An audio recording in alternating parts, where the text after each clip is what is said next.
You may have more Pleiadian DNA within you. You may have more of the reptilian within you, which, by the way, is not bad.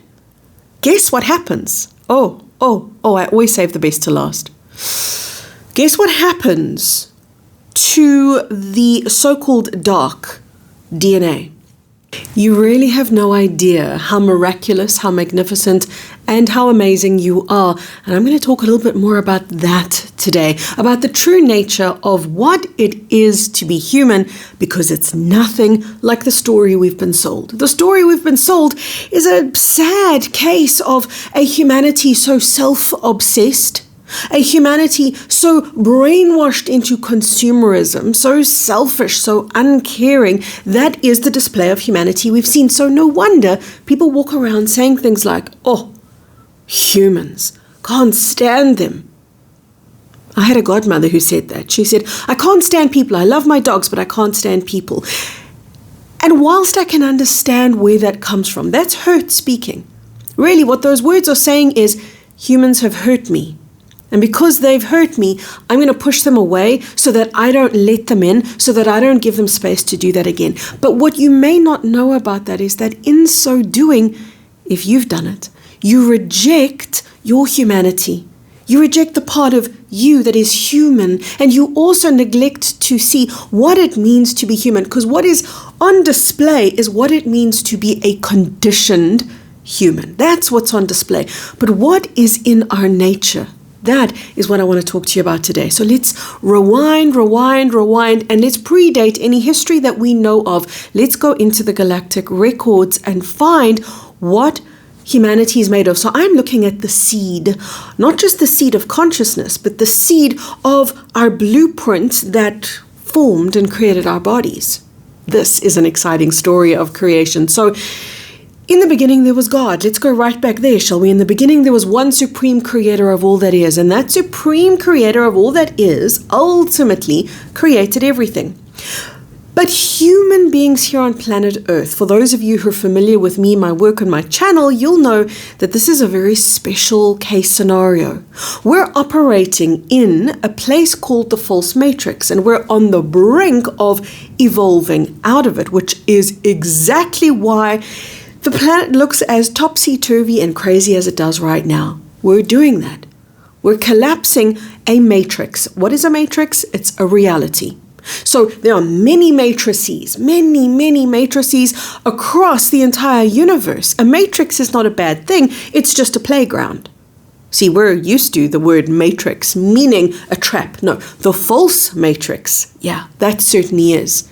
But the false matrix is not what we would call the norm. This is not what you find out there in the universe. It's not a whole conglomerate of false matrices. There are many planets, the vast majority of which are organic matrices, meaning they're natural creation playgrounds. Imagine that. Imagine getting to play in a reality where you know who you are. So you might say, oh, I want that. But it's a very different, strange experience, and you grow, but you grow slow. You grow slow in an organic matrix. Not bad. It's not a bad thing at all. It's just that here we're catalyzed. We know this, right? Because how many times a day are you triggered? And every time you're triggered, that is you being catalyzed for growth. And that's why we do this. That's why we come into a false matrix environment. It's not because we're crazy. It's not because we need our head read. Well, maybe it is. No, I'm kidding. It really isn't. We truly came here to participate in something that is rare, that is not available elsewhere. Because please remember the role of darkness. We can demonize darkness all we want to, no pun intended. We can demonize darkness all we want to, but the truth is, darkness will always grow light. Darkness will, and darkness doesn't like that it does this. Darkness does not want to participate in the expansion of light, but it's just the nature of how we play. That's what the one ripples off into the other as growth. So it's kind of like from darkness's perspective, it's a little bit of a love-hate relationship that they have with us. Let's go back though, right?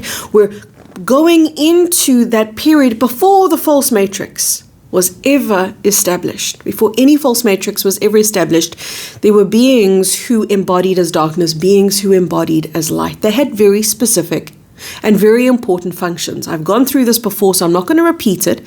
If you want to, go to my channel. There's a playlist called Cosmic Origins. You're going to find more information there. But in essence, there were beings who got very corrupted by darkness, and they said, you know what, we can be God, we can be better than God. See, this is the corruption of darkness. The corruption of darkness is exactly when you look at politicians who are corrupt. Don't you marvel? I do. At how corrupt they are, that they think they're going to get away with it forever, that they think no one sees through them, that they think that they're just somehow always going to be able to spin the lie and get away with it.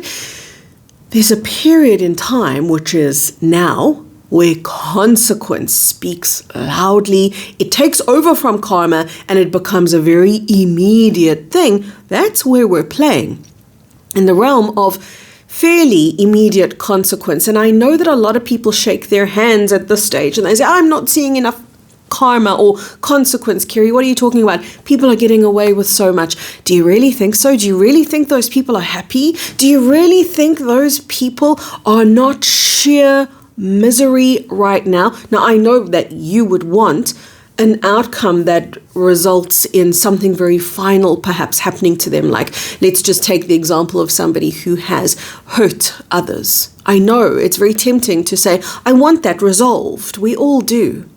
What I'm saying to you is there is consequence in place. Those people are as miserable as sin itself, and that is coming to an end. Everything of darkness will begin the journey of self-imploding. Don't feel like it's not happening because you can't see it. This is time for you to understand that each person alive is undergoing either the construction of light within them, the construction or the deconstruction of darkness. It's one of those two things that are taking place right now. And for some people, it's a little bit of both. And that's beautiful because kind of like the phoenix rising from the ashes, we have the light, which is really the new world that we're stepping into, creating itself out of the alchemical process of the crumbling of the false matrix or the crumbling of the old. But let's go back to the creation story.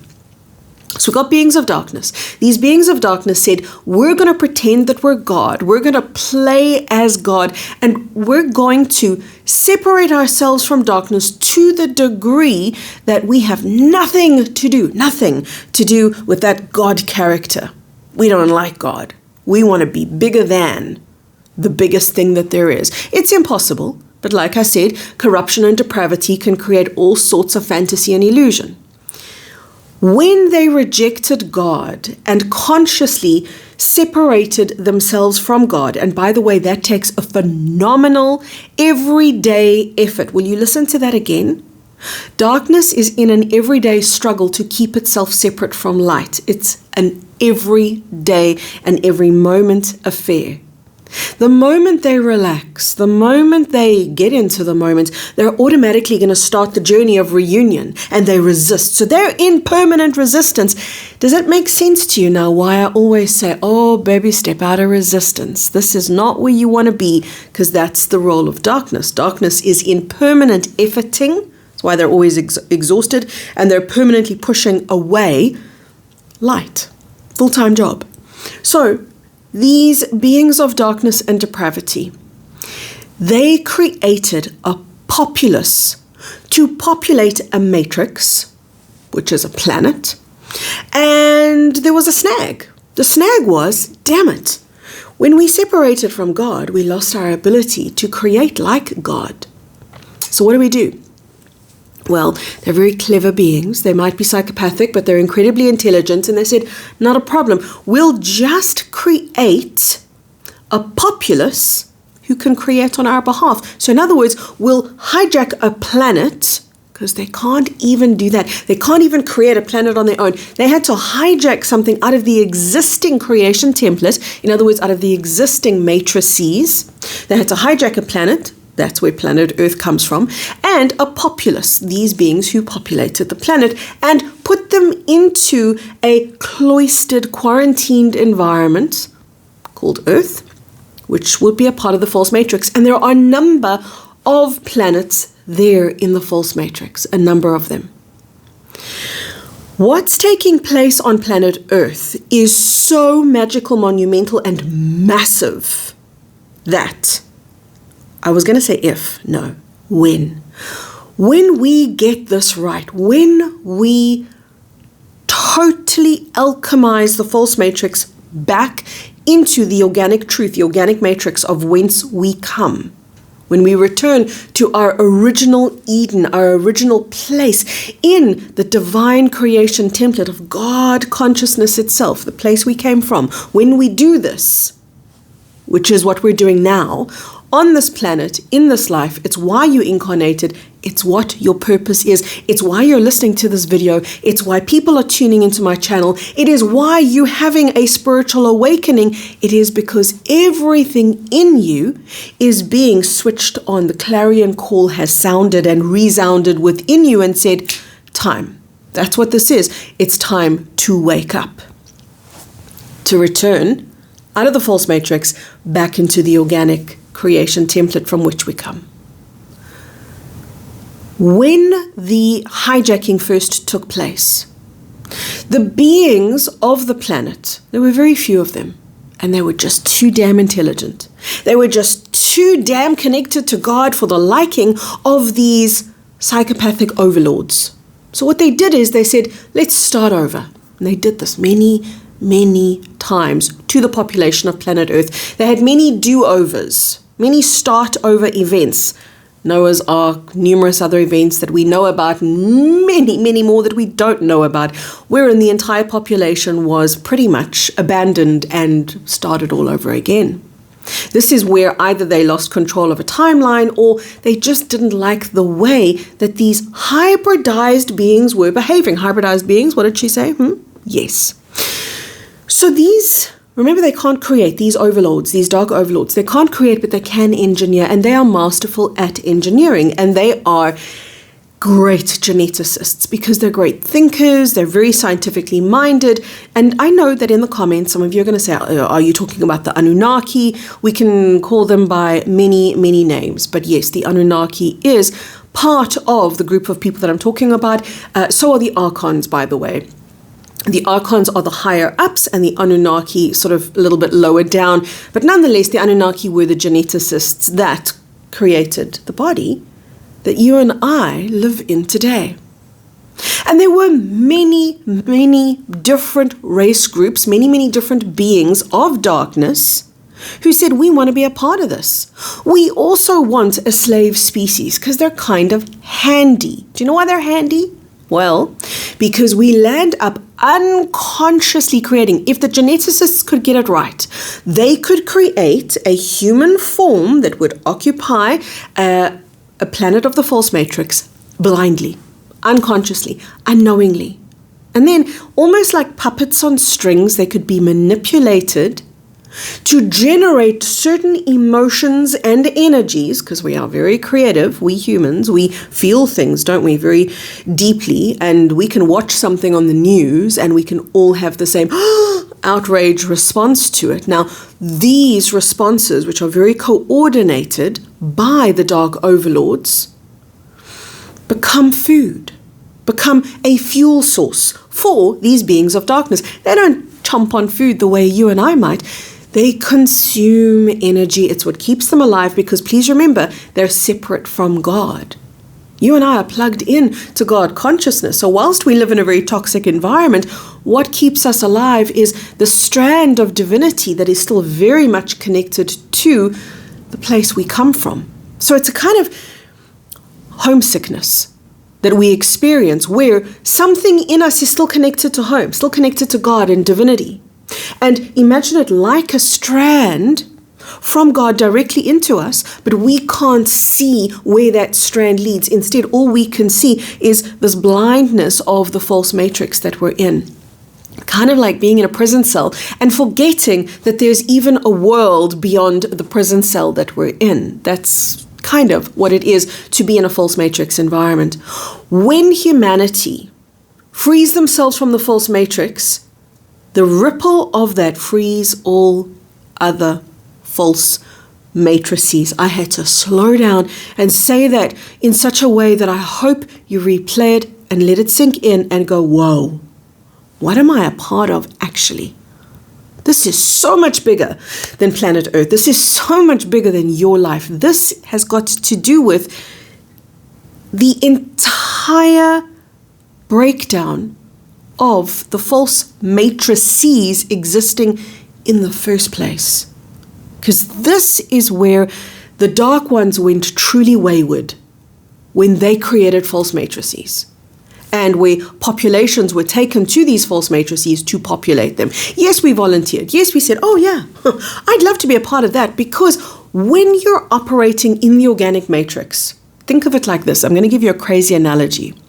But think of it like you're a cook in a kitchen and the only ingredients you have are the ingredients you need to bake a chocolate cake. That's it. And my gosh, it's going to be the best chocolate cake that ever there was. But every time you put something in the oven, that's what comes out. In other words, when you are living in harmony, all you can create is harmony. Remember I said growth happens, but you grow slow in the organic matrix. Yes, you're in harmony. Yes, you're in love, but you're not going to grow. You're not going to evolve very quickly, because as far as creation goes, you're only creating one thing. You've only got certain ingredients to create with. Now here in the false matrix, what do you want? Banana bread, toasted sandwich, chicken soup, you name it, baby. You can create anything you want. And sometimes you're going to burn the dish. Sometimes it's going to be toxic and poisonous. You don't know what you're going to get. Other times it's going to be crazy, but you can bake it all, make it all.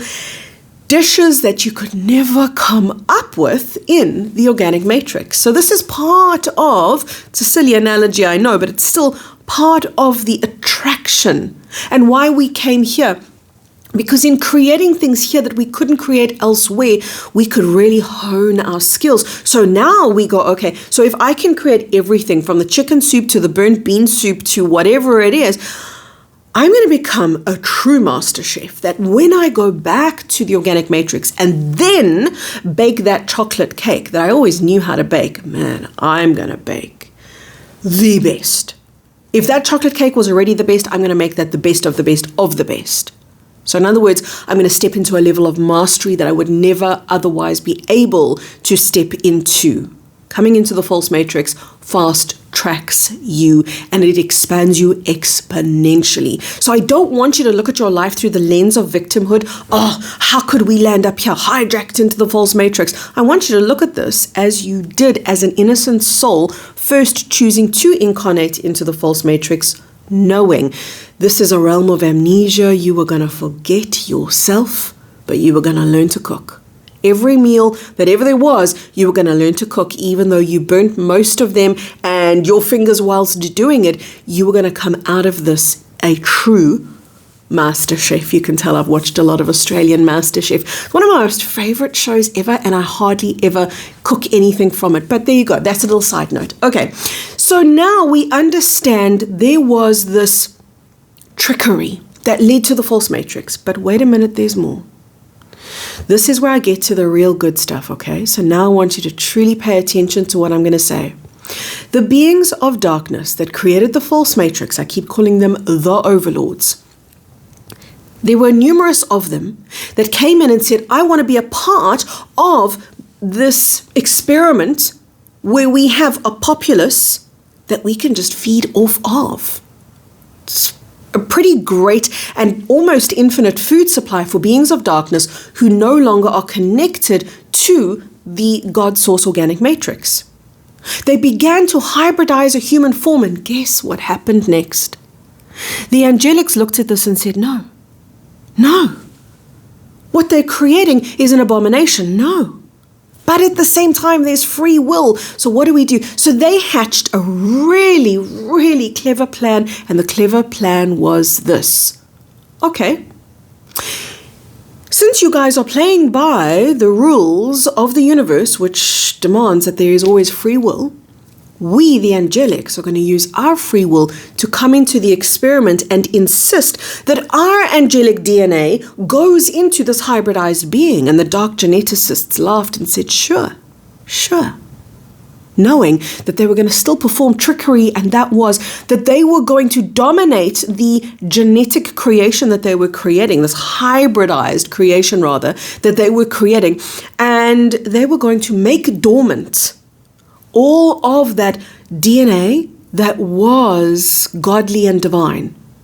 So the Pleiadians came in and said, oh, we also want to be a part of it. So the Sirians came in, so the Andromedans came in, the Arcturians came in. In other words, many different races and race groups came in and followed what the angelics did. They followed the example of the angelics. And that is why so many of you today say, I'm a starseed. We're all starseeds actually. We're all starseeds actually, because we all have DNA within us.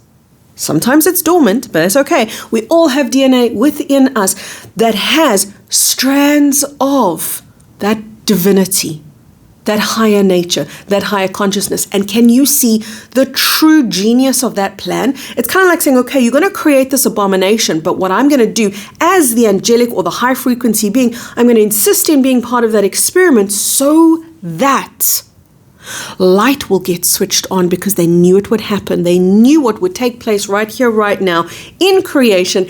At this time of the ascension window, light starts speaking to the cells of the body.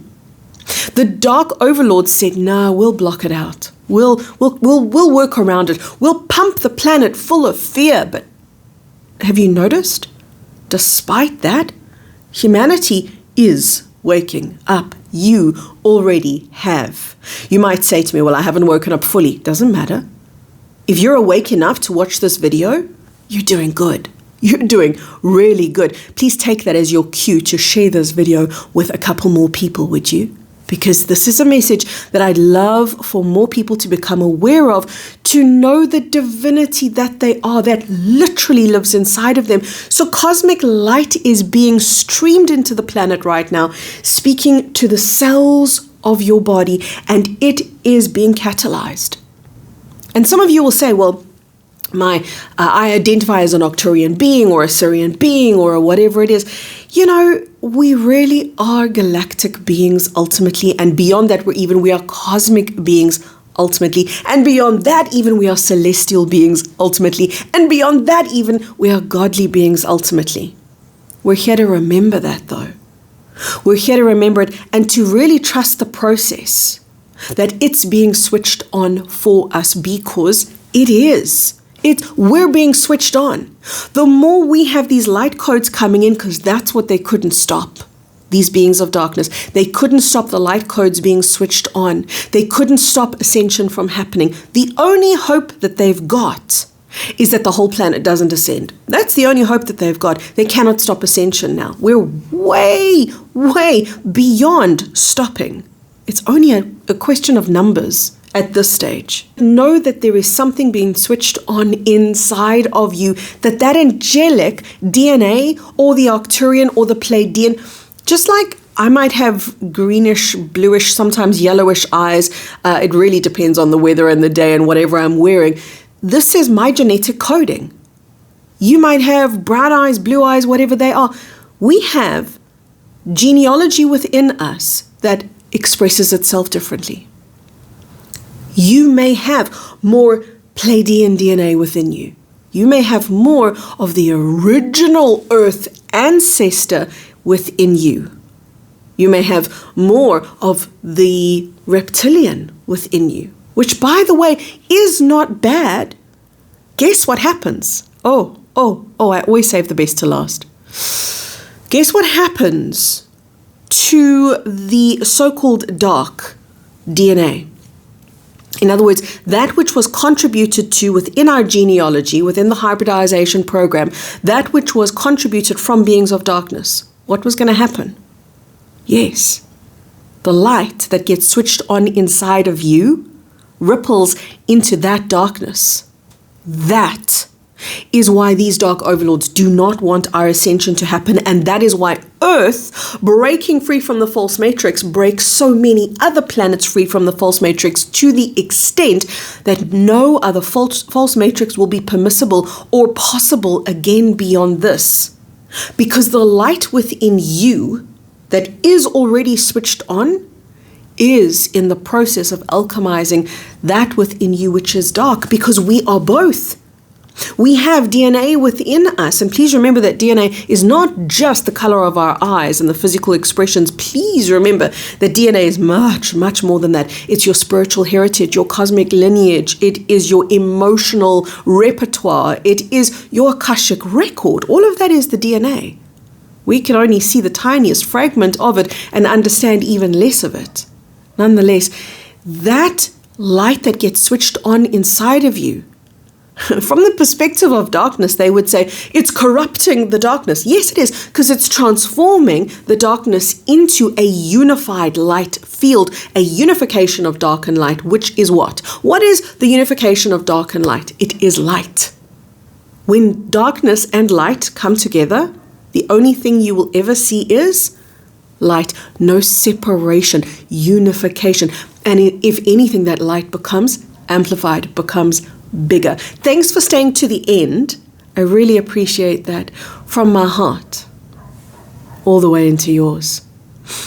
I hope you feel it. Lots of love, everyone. Watch the Cosmic Origins series. I'm going to link it for you over here to playlist on my YouTube channel. Bye-bye for now.